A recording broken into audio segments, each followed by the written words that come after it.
السلام علیکم ورحمۃ اللہ وبرکاتہ۔ بسم اللہ الرحمن الرحیم، لک الحمد یا اللہ، الصلاۃ والسلام علیک یا رسول اللہ صلی اللہ تعالیٰ علیہ وسلم۔ سامعین یہ تشام، بعض لوگ سمجھتے ہیں اور کہتے ہیں کہ پان کھانا سنت ہے، شاید آپ نے بھی سنا ہو، جبکہ علماء دین اس مسئلہ پر فرماتے ہیں کہ پان کھانا نہ سنت ہے نہ مستحب، ٹھیک ہے، صرف مباح ہے۔ ہاں، بعض عوارض خارجیہ کے باعث مستحب ہو سکتا ہے، جیسے کہ نہ کھانے میں میزبان کی دل شکنی ہو یا زوجہ کے لیے منہ کو خوشبودار کرنے کی نیت سے وغیرہ۔ آپ فتاوی رضویہ میں دیکھ سکتے، تو پتہ چلا پان کھانا سنت نہیں ہے۔ دوسری بات یہ ہے کہ بعض لوگوں کو دیکھا جاتا ہے کہ گھر میں شادی ہو تو بارات لڑکی کے گھر لے جانے سے پہلے دولہے کو گھر والے 2 رکعت نفل نماز پڑھنا ایک دم لازم سمجھتے ہیں، مطلب اس کے بغیر ان کا کچھ بنے گا ہی نہیں۔ میں یہ نہیں کہہ رہا کہ لڑکا 2 رکعت نفل نماز نہیں پڑھ سکتا، بالکل پڑھ سکتا ہے، لیکن ایک دم لازم سمجھ لیتے ہیں، اس کے بغیر گھر سے نہیں نکل سکتے، چاہے پھر دیر ہو جائے یا پھر کوئی نقصان ہو جائے یا کچھ اور ہو جائے، لیکن اس کے بغیر وہ آگے نہیں بڑھتے۔ لیکن میں ان سے پوچھنا چاہتا ہوں کہ آپ نے یہ پوچھا لڑکے سے کہ تم نے فجر کی نماز پڑھی ہے نہیں پڑھی ہے، فرائض ادا کرتے ہو یا نہیں کرتے ہو؟ رات بھر تو ہنگامہ ہوتا ہے، ٹھیک ہے، اور پھر وہ صبح تک سوتے ہیں فجر تک، تو نماز فجر کا خیال نہیں کرتے اور 2 رکعت نفل نماز کا اتنا خیال کرتے ہیں۔ پہلے تو فرائض کی ادائیگی ضروری ہے نا۔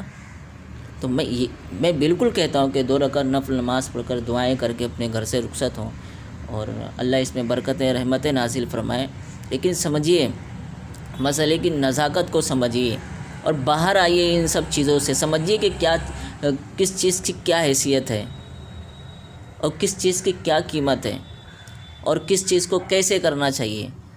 بغیر علم حاصل کیے ہم آگے نہیں بڑھ سکتے، ہمارا بڑا نقصان ہو سکا ہے۔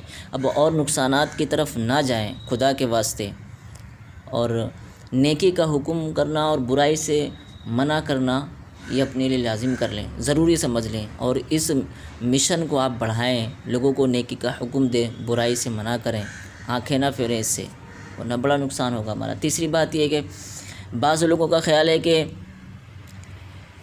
گھر کے پاس اگر کوا آواز کرے تو گھر والے سمجھتے ہیں کہ اب مہمان کے آنے کا امکان ہے، ٹھیک ہے، تو یہ بھی ایک وہم ہے، حقیقت سے تو اس کا کوئی تعلق نہیں ہے۔ ہمیں ضرورت یہ ہے کہ ہم اپنے ایمان کو مضبوط کرنے کی کوشش کریں، ہمیں علم دین حاصل کرنے کی کوشش کریں، تاکہ یہ وہم پرستیاں جو لوگوں کو مجھے پتہ ہے کہ اگر بتاتا ہوں تو شاید کوئی ایکسیپٹ نہ کرے اس چیز کو، کیونکہ وہ برسوں سے وہی چلا آ رہا ہے، اور یہ چلا اس لیے رہا ہے کیونکہ علم دین کی کمی ہے۔ تو گھر کے پاس کوا اگر آواز کرے تو اس سے جو ہے حقیقتاً مہمان کے آنے کا امکان ہے۔ ہاں، مہمان جب چاہے اللہ کریم بھیج دیتا ہے اور مہمان آ جاتے ہیں، لیکن کوا کائیں کائیں کرے گا، آواز کرے گا تو مہمان کے آنے کا امکان ہے، یہ بے اصل بات ہے۔ اس طرح کی باتیں ہمیں نہیں کرنی چاہیے۔ اور پھر وہی آخر میں کہوں گا، جیسا کہ پہلے کہتا ہوں، میں سبسکرائب کر لیں، اگر نہیں کیے تو لائک کریں، بذریعہ کمنٹس ہمیں اپنے مشوروں سے، اپنی دعاؤں سے، نیک تمناؤں سے نوازیں۔ اللہ کریم ہمیں حق سننے، حق پر عمل کرنے کی توفیق عطا فرمائے، اور اللہ کریم ہمیں ہر چھوٹی بڑی بیماری پریشانی سے محفوظ فرمائے، علم و عمر میں برکتیں عطا فرمائے، اور اللہ کریم ہماری غیب سے مدد فرمائے۔ السلام علیکم ورحمۃ اللہ وبرکاتہ۔